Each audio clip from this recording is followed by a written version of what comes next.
My self Pankaj Jain, assistant professor law, BCS government PG college Dhamtari Chhattisgarh. आज मैं विधि भाग 1 द्वितीय सेमेस्टर के छात्र छात्राओं को उनके पाठ्यक्रम हिंदू विषय के एक महत्वपूर्ण टॉपिक सेवायत एवं महंत के विषय में प्रकाश डालूंगा।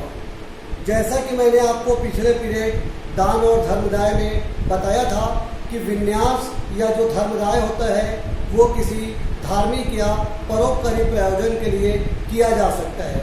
उसी तरह सेवायत वह व्यक्ति जो मंदिर में संस्थापक के द्वारा नियुक्त किया जाता है।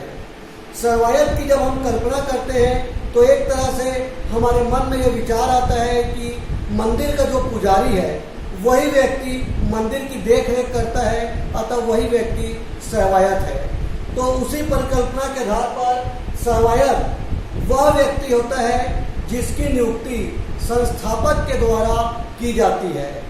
सेवायत वह व्यक्ति होता है जो मंदिर में देवता का सेवक भी होता है और देव मूर्ति का प्रबंधक भी होता है।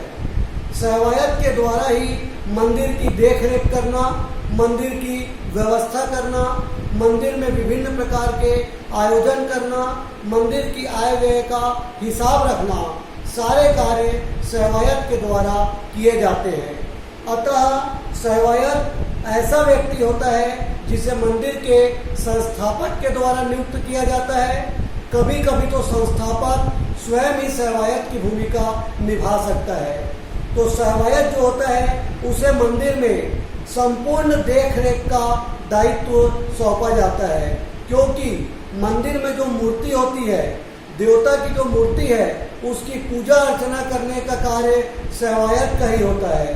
देव मूर्ति में जितने भी प्रकार से उससे संबंधित कार्य करने हैं, व्यवस्था से संबंधित कार्य करने हैं, पूजा अर्चना करना है, सारे कार्य सेवायत को ही संपन्न करना पड़ता है।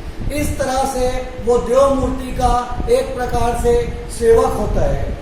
दूसरा हम उसे प्रबंधक भी कह सकते हैं, क्योंकि मंदिर के संबंध में जितने भी प्रकार का जो प्रबंध का कार्य करना है, देख रेख का कार्य करना है, वो सेवायत के द्वारा ही किया जाता है।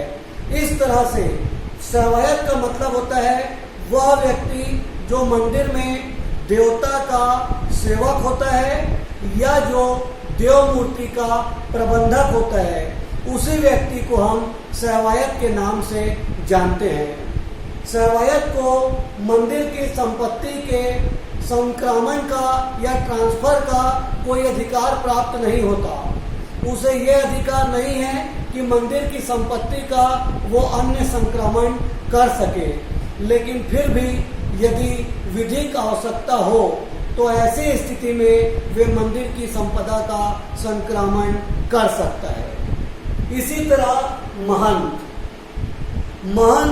वह व्यक्ति होता है जो मठ की गद्दी पर बैठता है, जो मठ में अपने शिष्यों को प्रशिक्षित करता है, मठ के लिए विभिन्न प्रकार के आयोजन कराता है, मठ में जो पूजा की व्यवस्था करता है, वह व्यक्ति होता है महंत।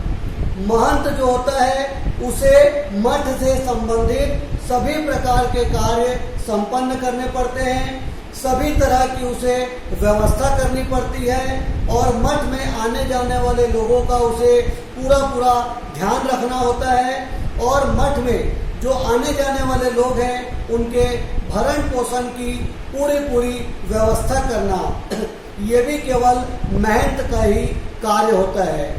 महंत को भी संपत्ति के संक्रमण का अधिकार नहीं होता, किंतु अत्यंत विधि की आवश्यकता होने पर यह अधिकार उसे होता है और सेवायत की तुलना में उसे कुछ ज्यादा विस्तृत अधिकार प्राप्त होते हैं। तो इस प्रकार मठ की गद्दी में बैठने वाले व्यक्ति को महंत के नाम से जाना जाता है।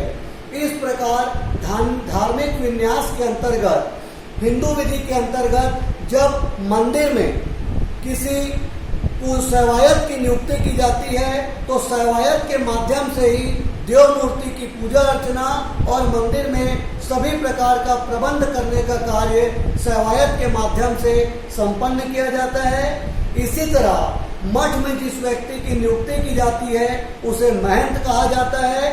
महंत के द्वारा ही मस्जिद का पूरा देख रेख करना, वहाँ पर विभिन्न प्रकार के आयोजन कराना, वहाँ की आय व्यय का हिसाब रखना और मठ में आने वाले लोगों के भरण पोषण की व्यवस्था करना, ये कार्य महंत का होता है।